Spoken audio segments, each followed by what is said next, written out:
बिस्मिल्लाहिर्रहमानिर्रहीम। अस्सलाम वालेकुम दोस्तों, मैं हूं वसीम इरशाद बुड़ाए। आज मैं आपको ऐसा फार्म दिखाता हूं जो दो नौजवान पूरे जज्बे और लगन से बना रहे हैं। 3.5 करोड़ लीटर का फार्म, जिसमें पानी आएगा 3.5 करोड़ लीटर। ये अगर आप दूसरे इलाकों का हिसाब लगाएं तो बड़े बड़े फार्म है, 100 एकड़ के भी हैं, लेकिन लिया में रेत के बीचों बीच इतना बड़ा फार्म हैरान कर देने वाला है, वाकई हैरान कर देने वाला है। और फिर ऑक्सीजन सिस्टम लगाकर 1.5 लाख फंगैसियस मछली पालने का इरादा, हर चीज इनकी दिखाया करूंगा। एरिएशन लगाकर 1.5 लाख मछली पालने का इरादा। लिया जिला मशहूर है रेत, टीले, चने, और उसी जिले में रेत के दरमियान इन नौजवानों ने समंदर बना दिया। यकीन करते माने दिल खुश हो गया, हर तरफ रेत ही रेत, आप देख रहे हैं, ये सामने देख रहे हैं। और फिर मजे की बात बताऊं, जिन लोगों के पास बजट कम है और बायोफ्लॉक सिस्टम बनाना चाहते हैं, 35 फुट के टब बना रहे हैं इतने कम बजट में। यकीन माने मैं भी हैरान हो गया, क्योंकि मैं मेरी वीडियो आप देखे, मैं बहुत कम खर्चे में भी दिखाता हूँ, लेकिन मैं भी हैरान हो गया कि 35 फुट का टब 1,35,000 लीटर वाला जो टब है वो थोड़े से खर्चे में। चलो वक्त जाया किए बगैर मिलते हैं इनसे, फिर आपको वो जो 35 फुट वाले टब हैं वो भी दिखाऊंगा। अस्सलामुअलैकुम जी। वालेकुम सलाम। अकिन मेरा नाम जी मोहम्मद तकीर वड़ैच। अच्छा आसिम शहजाद जी। अच्छा चौक आदम तो मेरा तलक है। अच्छा ਤੇ ਅਸੀਂ ਦੋਨਾਂ ਭਾਈਆਂ ਨੇ ਮਿਲ ਕੇ ਇੱਕ ਪਲਾਨ ਬਣਾਇਆ ਜੀ, अच्छा ਜਿਹੜਾ ਤੁਹਾਡੇ ਸਾਹਮਣੇ ਹੈ ਜੀ। जी ਦੱਸੋ ਭਾਈ।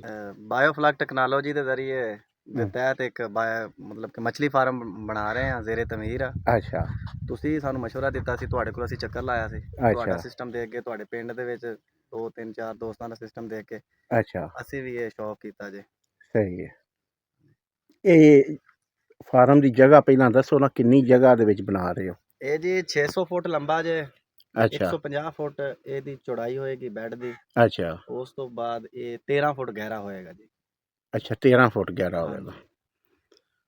ते ਇਹ ਜਿਹੜੇ ਟਰੈਕਟਰ ਮਾਸ਼ਾਅੱਲਾ 3 ਲੱਗੇ ਨੇ, ਇਹਨਾਂ ਨਾਲ ਕੀ ਕੋਈ ਮੁਕਾਏ ਆ ਜੇ, ਠੇਕਾ ਮੁਕਾਇਆ ਜੇ ਕੀ? ਹਾਂਜੀ, ਇਹਨਾਂ ਨਾਲ ਠੇਕਾ ਹੀ ਮਾਰਿਆ ਹੋਇਆ ਜੀ ਸਾਡਾ। ਅੱਛਾ ਕਿੰਨਾ?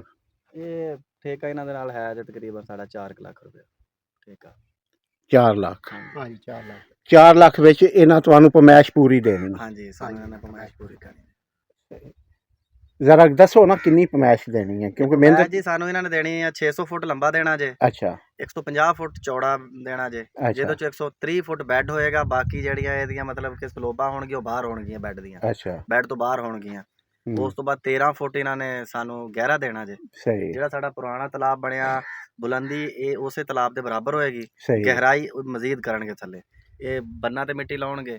यानी वो जेड़ा दरख्त पे दिसदा उठू तक उत्थे जाके भी वीडियो बनाने ਹਾਂਜੀ, आएगा। ਇਹ ਦਰਖਤ ਜਿਹੜਾ ਹੈ ਜੇ ਨਾ ਉੱਥੋਂ ਕਿ ਇਨਸ਼ਾਅੱਲਾ ਅਸੀਂ ਇਹ ਸਮਝ ਰਹੇ ਹਾਂ ਕਿ ਲਈਏ ਦਾ ਔਰ ਥਲ ਦਾ ਇਹ ਪਹਿਲਾ ਪ੍ਰੋਜੈਕਟ ਹੈ जेड़ा एडा वड्डा है। ਐਡਾ ਵੱਡਾ ਹੈ। ਔਰ ਇਨਸ਼ਾਅੱਲਾ ਅਸੀਂ ਇਹਦੇ ਵਿੱਚ ਹੀ 1.5 ਲੱਖ ਮੱਛੀ ਜਿਹੜੀ ਹੈ ਉਹ ਪਾਵਾਂਗੇ बायोफ्लॉक टेक्नोलॉजी। ਬਾਇਓਫਲॉक ਟੈਕਨੋਲੋਜੀ ਦੇ ਤਹਿਤ। अच्छा ਔਰ ਇਨਸ਼ਾਅੱਲਾ ਬਫਜ਼ਲੇ ਖੁਦਾ ਨਾਲ ਦੂਸਰੇ 3 ਪਾਉਂਡ ਹੋਰ ਛੋਟੇ ਵੀ ਬਣਾ ਰਹੇ ਹਾਂ, ਜਿਹਦੇ ਵਿੱਚ ਅਸੀਂ ਛੋਟਾ ਬੱਚਾ ਪਾਵਾਂਗੇ। ਉਹ ਜਿਸ ਟਾਈਮ ਗਰੋਥ ਕਰ ਜਾਏਗਾ ਉਹਨਾਂ ਨੂੰ ਫਿਰ ਇੱਧਰ ਸ਼ਿਫਟ ਕਰ ਦੇਵਾਂਗੇ। ਇਸ ਤਰੀਕੇ ਨਾਲ ਅਸੀਂ ਇੱਕ ਸਰਕਲ ਚੱਲ ਜਾਏਗਾ ਸਾਡਾ, ਤਾਂ ਕਿ ਅਸੀਂ ਸਾਰਾ ਸਾਲ ਲੋਕਾਂ ਨੂੰ ਮੱਛਲੀ ਜਿਹੜੀ ਹੈ ਤਾਜ਼ਾ ਤੇ बेहतरीन और फ्रेश मच्छी ਜਿਹੜੀ ਹੈ ਬਾਜ਼ਾਰ 'ਚ ਅਸੀਂ ਦੇਵਾਂ। ਦੇਖੋ ਜੀ, ਦੁਨੀਆ ਮੈਕਰੋ ਟੈਕਨੋਲੋਜੀ ਤੇ ਆ ਗਈ ਹੈ। हाँ ਹਰ ਚੀਜ਼ ਮੈਕਰੋ ਟੈਕਨੋਲੋਜੀ ਤੇ ਆ ਗਈ ਹੈ। ਪੁਰਾਣਾ ਦੌਰ ਤਾਂ ਖਤਮ ਹੋ ਗਿਆ ਨਾ ਜੀ, ਹੁਣ ਤਾਂ AI ਦਾ ਦੌਰ ਆ ਗਿਆ। ਹੁਣ ਤਾਂ ਬੰਦਿਆਂ ਦੇ ਬਜਾਏ ਰਿਪੋਰਟ ਕੰਮ ਕਰ ਰਹੇ ਨੇ। सही है। ਤੇ ਅਸਾਂ ਇਸੇ ਮੈਕਰੋ ਟੈਕਨੋਲੋਜੀ ਔਰ ਬਾਇਓਫਲॉक ਟੈਕਨੋਲੋਜੀ ਨੂੰ ਮੱਦੇਨਜ਼ਰ ਰੱਖਦੇ ਹੋਏ ਅਸੀਂ ਇਹਨੂੰ ਤਿਆਰ ਕਰ ਰਹੇ ਹਾਂ। ਔਰ ਇਸ ਦੇ ਅੰਦਰ ਇਨਸ਼ਾਅੱਲਾ ਅਸੀਂ ਆਕਸੀਜਨ ਪੰਪ ਜਿਹੜਾ ਹਵਾ ਪ੍ਰੋਵਾਈਡ मुकम्मल एरिएशन ਇਰੀਗੇਸ਼ਨ ਸਿਸਟਮ ਤਾਂ ਲਗਾਵਾਂਗੇ ਕਿ ਮੱਛੀ ਨੂੰ ਕਿਸੇ ਕਿਸਮ ਦਾ ਕੋਈ ਪ੍ਰੋਬਲਮ ਨਾ ਹੋਵੇ। ਹਾਂਜੀ, ਅਮੋਨੀਆ ਕੰਟਰੋਲ ਸਹੀ। ਅਮੋਨੀਆ ਕੰਟਰੋਲ ਰਹੇਗਾ, ਪਾਣੀ ਦਾ ਵਾਟਰ ਲੈਵਲ ਵਗੈਰਾ, ਉਸ ਤੋਂ ਬਾਅਦ ਪਾਣੀ ਦੀ ਕਸਾਫਤ ਵਗੈਰਾ, ਡੈਂਸਿਟੀ ਵਗੈਰਾ, ਹਰ ਚੀਜ਼ ਨੂੰ ਅਸੀਂ ਮਤਲਬ ਕਿ ਉਹਦਾ ਕਰਾਂਗੇ। ਫਰੈਸ਼ ਡੇਲੀ ਵਾਟਰ ਦਾ ਹਾਂਜੀ ਵਾਟਰ ਇਹਦਾ ਚੇਂਜ ਅਗਰ ਅਸੀਂ ਹੋਏਗਾ। ਆਕਸੀਜਨ ਵਾਸਤੇ ਪੰਪਿੰਗ ਲਗਾਵਾਂਗੇ ਉਸ ਤੋਂ ਬਾਅਦ ਜਿਤਨਾ ਕਿ ਪਾਣੀ ਜ਼ਿਆਦਾ ਹੈ ਨਾ, ਇਹ ਪਾਣੀ ਤਾਂ 3.5 ਤੋਂ 4 ਲੱਖ ਮਛਲੀ ਹੋ ਸਕਦੀ ਹੈ ਅਗਰ ਬਾਇਓ ਟੈਕਨੋਲੋਜੀ ਨੂੰ ਬਿਲਕੁਲ ਅਗਰ ਪ੍ਰੋਪਰ ਉਹਦੀ ਤਰਫ ਜਾਈਏ, 40 ਲੀਟਰ ਪਾਣੀ ਤਰਫ ਜਾਈਏ। ਮਗਰ ਇਹ ਕਿ ਸਾਡੇ ਕੋਲ ਪਾਣੀ ਤੇ ਇੱਕ ਮਛਲੀ ਨੂੰ ਤਕਰੀਬਨ 400 ਲੀਟਰ ਯਾਨੀ ਰਾਉਂਡ ਅਬਾਊਟ ਪਾਣੀ ਹੋਏਗਾ। ਯਾਨੀ ਲਈਏ ਜ਼ਿਲ੍ਹਾ ਲਈਏ ਦੇ ਵਿੱਚ ਤੁਸੀਂ 1.5 ਲੱਖ ਮੱਛੀ ਦਾ ਬਾਇਓਫਲਾਕ ਬਣਾ ਕੇ ਤੁਹਾਡਾ ਤੇ ਰਿਕਾਰਡ ਬਣ ਜਾਣਾ ਪੂਰੇ ਪਾਕਿਸਤਾਨ 'ਚ ਕਿ ਪੂਰੀ बस जी असा इंशाल्लाह कोशिश यही कर रहे हैं कि मच्छी साढ़े चौकादम जेड़ी भी आती है वो डेली फूड वाला तो रौला होंदा है जी कि बासी मच्छी है और साढ़े बच्चे जेड़े ने वो बासी मच्छी खाते ने और असी नहीं चाहते कि बाकी लोग भी खान। इस वजह तो असी कदम उठाया है कि कम अज़ कम अपने इलाके नू, क्योंकि ये मुकम्मल तौर पर ऑर्गेनिक है। ਇੱਕ ਮਸਲਾ ਹੋਰ ਜੇ ਹੂੰ ਕਿ ਮਛਲੀ ਦੀ ਜਿਹੜੀ ਲਾਈਫ ਹੈ ਪਾਣੀ ਤੋਂ ਬਾਅਦ, ਇਹਦੇ ਗੋਸ਼ਤ ਦੀ ਲਾਈਫ ਉਹ 3 ਤੋਂ 4 ਘੰਟੇ ਹੈ। ਉਸ ਤੋਂ ਬਾਅਦ ਮਛਲੀ ਦਾ ਉਹ ਗੋਸ਼ਤ ਬਾਸੀ ਹੋ ਜਾਂਦਾ। ਤਕਰੀਬਨ ਸਾਡੇ ਇਸ ਇਲਾਕੇ ਥਲ ਦੇ ਲੋਕਾਂ ਨੂੰ ਇਸ ਚੀਜ਼ ਦਾ ਇਲਮ ਹੀ ਨਹੀਂ ਹੈ। ਥਲ ਦੇ ਸਾਡੇ ਚੌਕ ਆਜ਼ਮ ਲਈਆ ਰੇੜੀਆਂ ਦੇ ਉੱਤੇ 3-3 ਦਿਨ ਦੀ ਮਛਲੀ ਵਿਕ ਰਹੀ ਹੁੰਦੀ ਹੈ। ਤਕੀਰ ਥਲ ਦੇ ਬੰਦਿਆਂ ਦੀ ਗੱਲ ਨਹੀਂ, ਪੂਰੇ ਪਾਕਿਸਤਾਨ 'ਚ ਬਾਸੀ ਮੱਛੀ ਹਾਂ, ਖਾਂਦੇ। ਮਛਲੀ ਦਾ ਆਈਡੀਆ ਨਹੀਂ ਹੈ ਲੋਕਾਂ ਨੂੰ ਵੀ ਮਛਲੀ ਦੇਖੋ ਜੀ, ਤੁਸੀਂ ਬੜੇ ਬੜੇ ਮਾਲਸ ਤੇ ਜਾਂਦੇ ਹੋ ਨਾ, ਉੱਥੇ ਉਹਨਾਂ ਨੇ ਮਛਲੀ ਨੂੰ ਪ੍ਰੋਪਰ ਸਰਦੀਆਂ ਦੇ ਵਿੱਚ, ਵੈਸੇ ਮਤਲਬ ਇਸਲਾਮਾਬਾਦ ਚੱਲ ਜਾਓ ਵੈਸੇ ਟੈਂਪਰੇਚਰ 2-3 ਹੁੰਦਾ, ਉਹਦੇ ਬਾਵਜੂਦ ਉਹਨਾਂ ਲੋਕਾਂ ਨੇ ਮਾਲਸ ਵਾਲਿਆਂ ਨੇ ਮਛਲੀ ਨੂੰ ਬਰਫ਼ 'ਚ ਲਾਇਆ ਹੁੰਦਾ। ਤੇ ਇੱਥੇ ਅੱਲਾ ਦੇ ਨੇਕ ਬੰਦਿਆਂ ਨੇ ਰੇੜੀਆਂ ਦੇ ਉੱਤੇ ਦੁਪਹਿਰੇ 12 ਵਜੇ ਲਾਈਆਂ ਹੁੰਦੀਆਂ ਨੇ ਤੇ 4-4 ਦਿਨ ਦੀ ਮਛਲੀ ਹੋਏਗੀ। ਇਹ ਸਹੀ ਉਹ ਲਿਆ ਕੇ अंदाजे के मुताबिक ना वसीम भाई ये तकरीबन कोई 1.25 ਲੱਖ रुपए का ना जी ਇਹਦੇ ਛਾਪਰ ਪੈ ਜਾਏਗਾ। ਅੱਛਾ ਇਨਸ਼ਾਅੱਲਾ ਅਸੀਂ ਇਹ ਫਲੌਕ ਕੱਢ ਕੇ ਨਾ ਇਸ ਤੋਂ ਬਾਅਦ ਅਸੀਂ ਇਹਨੂੰ ਪ੍ਰੋਪਰ ਟਾਇਲ ਲਾ ਕੇ ਨਾ ਜੀ ਅਸੀਂ ਇਹਨੂੰ ਪੱਕਾ ਬਣਾਵਾਂਗੇ। ਸਹੀ ਹੈ। ਹਾਂਜੀ ਅਨਾ ਕਿਨਾਰੇ ਪੀਡੇ ਹੋ ਜਾਂਦੇ ਇੱਕ ਵਾਰ, ਹਾਂਜੀ ਬਿਲਕੁਲ ਉਹਨਾਂ ਦੀ ਸ਼ੇਪ ਬਣ ਜਾਏਗੀ। ਜੀ ਜੀ ਸਹੀ ਹੈ। ਵਸੀਮ ਭਾਈ ਪਹਿਲੇ ਦੌਰ ਦੇ ਵਿੱਚ ਨਾ ਜੀ ਟਿੱਬਿਆਂ ਦੇ ਲੋਕ ਸਿਰਫ ਚਣਾ ਹੀ ਬੀਜਦੇ ਸਨ। ਅਗਰ ਬਾਰਿਸ਼ ਹੁੰਦੀ ਸੀ ਤੇ ਚਲੋ ਜੀ ਉਹ ਇੱਕ ਫਸਲ ਉੱਗ ਪੈਂਦੀ ਸੀ। ਲੇਕਿਨ ਦੁਨੀਆ ਤਬਦੀਲ ਹੋ ਗਈ ਹੈ। ਦੇਖੋ ਲੋਕਾਂ ਨੇ ਟਿੱਬਿਆਂ ਦੇ ਉੱਤੇ ਡ੍ਰਿਪ ਇਰੀਗੇਸ਼ਨ ਲਾ ਕੇ ਲੋਕਾਂ ਨੇ ਬਾਗ ਉਗਾ ਦਿੱਤੇ ਨੇ। ਇਹ ਸਹੀ ਗੱਲ ਹੈ। ਤੇ ਅਸੀਂ ਇਨਸ਼ਾਅੱਲਾ ਨਵਾਂ ਤਜਰਬਾ ਕੀਤਾ ਹੈ ਕਿ ਕੋਈ ਵੀ ਜ਼ਮੀਨ ਅੱਲਾਹ ਤਾਲਾ ਦੀ ਬਣਾਈ ਹੋਈ बेकार नहीं होती। मछली फार्म थल ਦੇ ਵਿੱਚ ਦੂਸਰੇ ਇਲਾਕਿਆਂ ਨਾਲੋਂ ਬਹੁਤ ਜ਼ਿਆਦਾ ਕਾਮਯਾਬ ਹੋਏਗਾ ਕਿਉਂਕਿ ਸਾਡਾ ਇੱਕ ਤਾਂ ਪਾਣੀ ਬਹੁਤ ਨਜ਼ਦੀਕ ਹੈ, ਨਹੀਂ ਹੈ ਸਾਡੇ ਇਲਾਕੇ ਦਾ ਪਾਣੀ ਮਿੱਠਾ ਹੈਗਾ। ਇਸ ਵਜ੍ਹਾ ਤੋਂ ਇੱਥੇ ਇਹ ਬਹੁਤ ਜ਼ਿਆਦਾ ਕਾਮਯਾਬ ਰਹੇਗਾ ਬਾਕੀ ਏਰੀਆ ਤੋਂ। ਸਹੀ ਹੈ। ਚਲੋ ਜੀ ਠੀਕ ਹੋ ਗਿਆ, ਉੱਥੇ ਜਾ ਕੇ ਬਹਿ ਕੋਈ ਗੱਲਾਂ ਕਰਨੇ ਆ। ਇਹ ਭਰਤੀ ਪਈ ਕਿ ਰੇਤ ਦਾ ਟਿੱਬਾ ਆਵੇ ਇੰਜੇ ਗੱਲ ਹੈ ਨਾ। ਬਿਲਕੁਲ ਰੇਤ ਦਾ ਇਹਦੇ ਵਿੱਚ ਤੁਸੀਂ ਇਹਦੀ ਖੁਦਾਈ ਕਰਕੇ ਤੇ ਪਹਿਲਾਂ ਟੋਇਆ ਬਣਾ ਲਓ। ਬਿਲਕੁਲ ਟੋਇਆ ਬਣਾ ਬਾਇਓਫਲਾਕ ਟੈਂਕ ਦੀ ਸ਼ਕਲ ਦਾ ਬਿਲਕੁਲ ਬਿਲਕੁਲ 3 ਫੁੱਟ ਡਾਇਆ ਦਾ ਠੀਕ ਹੋ ਗਿਆ। ਅੱਛਾ ਫਿਰ ਇਹਦੇ ਵਿੱਚ ਤਾਰਪੋਲਿਨ ਪਾਓ ਦੇ ਜਾਂ ਇੱਟਾਂ ਦਾ ਬਣਾਓ? ਨਹੀਂ ਅਸੀਂ ਇੱਟਾਂ ਦੇ ਬਣਾਵਾਂਗੇ। ਅੱਛਾ ਹਾਂਜੀ 4 ਇੰਚ ਚਨਾਈ ਕਰੋ ਦੇ? 4 ਇੰਚ ਚੌੜਾਈ ਕਰਾਂਗੇ। ਅੱਛਾ ਚਨਾਈ ਜਿਹੜੀ ਹੈ 4 ਇੰਚ। ਇਹਨੂੰ ਫਿਰ ਅੰਦਰੋਂ ਪਲਸਤਰ ਕਰਾਂਗੇ, ਪਲਸਤਰ ਕਰਕੇ ਤੇ ਸੀਮੈਂਟ ਦੇ ਨੀਰੂ ਮਾਰ ਦੇਵਾਂਗੇ। ਸਹੀ ਹੈ। ਤਾਂ ਕਿ ਇਹਦੇ ਅੰਦਰ ਕੋਈ ਗੰਦ ਵਗੈਰਾ ਜਾਂ ਕੋਈ ਚੀਜ਼ ਸਾਡੇ ਨਾਲ ਖੜੀ ਨਾ ਹੋਵੇ। ਅੱਛਾ ਇਹ ਦੱਸੋ ਬਈ ਇਹਦਾ ਪਾਣੀ ਕਿੱਥੇ ਨਿਕਲੇਗਾ?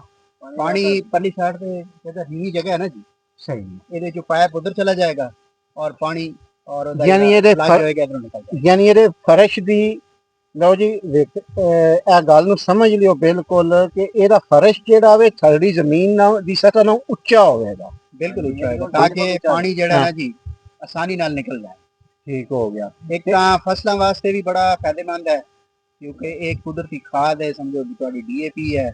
ਸਹੀ ਅੱਗੋਂ ਪਾਣੀ ਸਾਡੀਆਂ ਫਸਲਾਂ ਨੂੰ ਲੱਗ ਜਾਣਾ। ਸਹੀ ਤੇ ਉਹਦੇ ਨਾਲ ਜਿਹੜਾ ਨਾ 3 ਫੁੱਟ ਦੇ ਤਰਾਹ ਬਣਾਉਣ ਲੱਗੇ ਹੋਣ। ਹਾਂਜੀ ਤਰਾਹ ਤੋਂ ਸਟਾਰਟ ਕਰਨ ਲੱਗੇ ਆ। ਉਸ ਤੋਂ ਬਾਅਦ ਸਾਡੇ ਕੋਲ 23 ਏਕੜ ਰਕਬਾ ਹੈ और इंशाल्लाह अल्लाह ने चाहा तो ਅਸੀਂ ਜਨਾਬ ਪੂਰੇ 23 ਏਕੜ ਜਿੱਥੇ ਸ਼ੁਰੂ ਕੀਤਾ ਜੀ ਇੱਥੇ ਕਿੰਨੇ ਕੁ ਬਣ ਜਾਂਦੇ ਨੇ ਤਕਰੀਬਨ? ਬਣ ਜਾਣਗੇ 3 ਏਕੜ ਤੇ 6 ਬਣ ਜਾਣਗੇ। 6 ਬਣ ਜਾਣਗੇ। ਸਹੀ ਯਾਨੀ ਲੰਮੇ ਰੁੱਖ ਦੇ 3 ਤੇ 3 ਦੂਸਰੀ ਲਾਈਨ ਵਿੱਚ 6 ਬਣ ਜਾਣਗੇ। ਇਸ ਤੋਂ ਅੱਗੇ 3 ਏਕੜ ਤੇ ਬਣ ਜਾਣਗੇ। ਇਸ ਤੋਂ ਅੱਗੇ ਇਸ ਤੋਂ ਇਲਾਵਾ 6 ਤੇ ਖਰਚਾ ਕਿੰਨਾ ਕਾਉਣ ਲੱਗਾ ਪੁੱਛਣੇ ਹਾਰ ਬੰਦੇ ਨੇ ਮੇਰੇ ਕੋਲ। ਤਕੀਰ ਭਾਈ ਆ ਗਏ ਦੱਸਿਓ ਜ਼ਰਾ ਆਪਣਾ ਇਹ ਸਾਡੇ ਇੰਜੀਨੀਅਰ ਹਾਂ ਜਿਹੜੇ ਇਹਦੇ ਉੱਤੇ ਜਨਾਬ 2700 ਇੱਟ ਲੱਗੇਗੀ। 2700 ਹਾਂਜੀ ਬਿਲਕੁਲ ਪ੍ਰੋਪਰ ਇਹਦੇ ਫਰਸ਼ ਤੇ ਇਹਦੇ ਸਾਈਡਾਂ ਤੇ 2700 ਇੱਟ ਲੱਗੇਗੀ। ਉਸ ਤੋਂ ਬਾਅਦ ਇਹ ਸਾਡਾ ਖੁਦਾਈ ਦਾ ਤੇ ਮਿਸਤਰੀ ਦਾ ਸਾਡਾ ਠੇਕਾ ਹੈ 15000 ਰੁਪਏ। ਇੱਕ ਮਿੰਟ 2700 ਇੱਟ ਨੂੰ ਜ਼ਰਾ ਜ਼ਰਬ ਦੇਖਦਾ 2700 ਇੱਟ ਤਕਰੀਬਨ ਮਾਰਕੀਟ ਦੇ ਵਿੱਚ ਇਸ ਟਾਈਮ 12000 ਰੁਪਇਆ 1000 ਦਾ ਰੇਟ ਤਕਰੀਬਨ 30,000 ਦੀ। ਹਾਂਜੀ ਠੀਕ ਹੋ ਗਿਆ। 30,000 ਰੁਪਏ ਦੀ ਇੱਟ ਲੱਗ ਜਾਏਗੀ। ਉਸ ਤੋਂ ਬਾਅਦ ਸਾਡਾ 15,000 ਰੁਪਇਆ ਠੇਕਾ ਹੈ ਜੇ ਇਹਦੀ ਖੁਦਾਈ ਦਾ ਤੇ ਇਹਦੇ ਚ ਮਿਸਤਰੀ ਦੇ ਕੰਮ ਦਾ 45,000 ਰੁਪਏ ਹਾਂਜੀ। ਉਸ ਤੋਂ ਬਾਅਦ ਤਕਰੀਬਨ 8 ਗੱਟੂ ਸੀਮਤ ਤਕਰੀਬਨ 12,000 ਹੋ ਹਾਂਜੀ।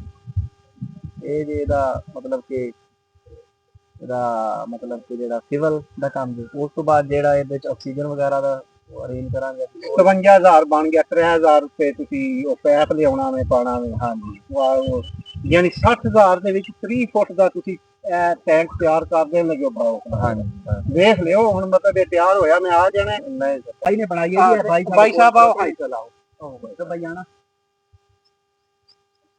ਆਪਣਾ ਨਾਮ ਦੱਸਿਓ। मोहम्मद अशरफ। और मैं वीडियो पे बनाना एक मैंने भी बना के देना है इनका, ठीक है ना? ठीक है। अच्छा ये गोलाई दे विच बना के ते विच 4 इंच कंध खलो जाएगी ना? हाँ जी खलो जाएगी। अच्छा यानी इन कोई टेंशन नहीं? कोई टेंशन नहीं। थल्ले नीरू क्यों मारना है? थल्ले ऊपर से जगह करना ताकि ਜਿਹੜਾ ਮਛਲੀ ਦਾ ਸਲਾਜ ਹੋਏਗਾ ਨਾ, ਅਗਰ ਅਸੀਂ ਇਹਦੇ ਤੇ ਵੈਸੇ ਅਗਰ ਮਤਲਬ ਕਿ ਪਲਸਤਰ ਹੀ ਕਰ ਦਈਏ ਨਾ, ਪਲਸਤਰ ਦੀ ਸਤ੍ਹਾ ਖੁਰਦਲੀ ਹੋਏਗੀ। ठीक और जिस हम नीरू मारांगे ना तो जिਵੇਂ टारपोलिन एक मतलब कि एक ऐसा मटेरियल है ਜਿਹਦੇ ਉੱਤੇ ਸਲਾਜ ਨਹੀਂ ਰੋਕਦਾ। और जिस टाइम ਅਸੀਂ ਇਹਦੇ ਨੀਰੂ ਮਾਰ ਛੜਾਂਗੇ ਨਾ, ਉਹ ਸਲਾਜ ਜਿਹੜਾ ਥੱਲੇ ਇਕੱਠਾ ਹੋਏਗਾ, ਜਦੋਂ ਵਾਲ ਖੋਲਾਂਗੇ ਨਾ ਤੇ ਉਹ ਸਲਾਜ ਉਹਦੇ ਉੱਤੇ ਰੁਕਣ ਨਹੀਂ ਲੱਗਿਆ ਨੀਰੂ ਇਹ ਹਕੀਕਤ ਫਕੀਰ ਸਾਹਿਬ ਪਤਾ ਕੀ ਗੱਲ ਹੈ ਕਿ ਜਿਹੜਾ ਤਾਰਪੋਲੀਨ ਹੈ ਨਾ ਉਹਨਾਂ ਮੁਲਾਇਮ ਨਹੀਂ ਹੋ ਸਕਦਾ ਜਿੰਨਾ ਨੀਰੂ ਦੇ ਵਿੱਚ। ਹੁਣ ਇੱਕ ਮਸ਼ਵਰਾ ਮੇਰਾ ਵੀ ਮੰਨ ਲਿਆ, ਉਹਨਾਂ ਮਿਸਤਰੀਆਂ ਨੂੰ ਵੇਖੀ ਆ ਜਿਨ੍ਹਾਂ ਨੂੰ ਆਖੀਦਾ ਸੀ ਨਾ ਸ਼ੌਕ ਨਾਲ ਫਰਸ਼ ਦਾ ਪਾਣਾ ਹੀ ਬੰਦਾ ਤੇਲ ਤੇ ਉਹਦੇ ਵਿੱਚ ਥੋੜਾ ਸਰੋਂ ਦਾ ਤੇਲ ਪਾ ਲੈ। ਹਾਂਜੀ ਆ ਸਾਨੂੰ ਅੱਗੇ ਵੀ ਇੱਕ ਦੋਸਤ ਨੇ ਮਸ਼ਵਰਾ ਦਿੱਤਾ। ਹਾਂਜੀ ਨੀਰੂ ਦੇ ਵਿੱਚ ਨੀਰੂ ਚ ਸਰੋਂ ਦਾ ਤੇਲ ਪਾ ਲਓਗੇ ਤੇ ਮਜ਼ੀਦ ਉਹ ਮਤਲਬ ਫਰੀ ਹੋ ਜਾਏਗਾ। ਬਿਲਕੁਲ ਠੀਕ ਹੋ ਗਿਆ ਜੀ। ਲੋ ਜੀ ਬੜਾ ਮਜ਼ਾ ਆਇਆ। ਅੱਲਾ ਖੈਰ ਕਰੇ ਤੇ ਇਨਸ਼ਾਅੱਲਾ ਹੁਣ ਇੱਥੇ ਆਉਂਦੇ ਹੀ ਰਹਿਣਾ ਵੇ ਤੇ ਜਿਸ ਟਾਈਮ ਇਹਨਾਂ ਬਣ ਜਾਣਾ ਵੇ ਇੱਥੇ ਮਾਹੌਲ ਹੀ ਹੋਰ ਹੋ ਜਾਣਾ ਨੇ। ਅੱਲਾ ਖੈਰ ਇਨਸ਼ਾਅੱਲਾ ਤੁਹਾਨੂੰ ਤਕਰੀਬਨ 20 ਦਿਨਾਂ ਤੋਂ ਬਾਅਦ ਬਣਿਆ ਹੋਇਆ ਦਾ ਵਿਜ਼ਿਟ ਕਰਵਾਵਾਂਗੇ। ठीक होगा जी दोस्तों, आपने वीडियो देखी। मैं कुछ बातें वादे कर देता हूँ। वीडियो लंबी हो गई है, लेकिन पता है क्या, हर चीज समझने के लिए कुछ ना कुछ फिर टाइम तो लग जाता है। अब देखें, ये जो फार्म है ना, इसमें इनका इरादा यही है कि बायोफ्लॉक करना है। लेकिन पहली दफा मैंने इनको मशवरा ये दिया है कि आप इसमें दूसरी मछली, ग्रास, राऊ, मराखी, थैला वगैरह डालें। अगले साल इसमें मछली निकाल कर इसका पूरा जो फ्लोर है ना, उसको ब्लॉक्स में तकसीम किया जाएगा। नीचे टाइल लगाई जाएगी। मिसाल के तौर पर 50 बाई 50 के नीचे फ्लोर पर ब्लॉक बन जाएंगे जिनकी ड्रेन पाइप चली जाएगी। हर ब्लॉक का नंबर होगा, block number 1, block number 2, block number 3, ताकि आगे मैनेजमेंट में भी आसानी हो। ऊपर से पानी एक ही रहेगा। सिर्फ क्या है कि स्लज जो है ना, वो हर ब्लॉक में नजदीक ही ड्रेन के पास इकट्ठा होके ड्रेन हो जाएगा। कमाल का इंशाल्लाह यह आइजा बनेगा। और ये जो बायोफ्लॉक के टैंक बना रहे हैं, ये मैं अगर तैयार होते हैं तो वीडियो लगाता हूँ इंशाल्लाह। इंतहाई मुनासिब। और अगर कोई मैदानी इलाके में जिसके पास इस तरह का टीला नहीं है, बना रहा है, तो 4 इंच का बनाए और उसमें के इर्द गिर्द मिट्टी बांध दे, वो कहीं भी नहीं जाएगा। ठीक है, बहुत जबरदस्त आइडिया है दोस्तों। मेरा दूसरा चैनल लिंक डिस्क्रिप्शन में दे दूंगा, उसको भी देखें, सब्सक्राइब करें, इसको भी सब्सक्राइब करें। इंशाल्लाह उस पर आपको माल मवेशी की फसलों की वीडियो मिलेगी। आपका बहुत बहुत शुक्रिया, आपने वीडियो देखी, एंड तक देखी। दुआओं में याद रखिएगा। ओके जी, खुदा हाफिज़।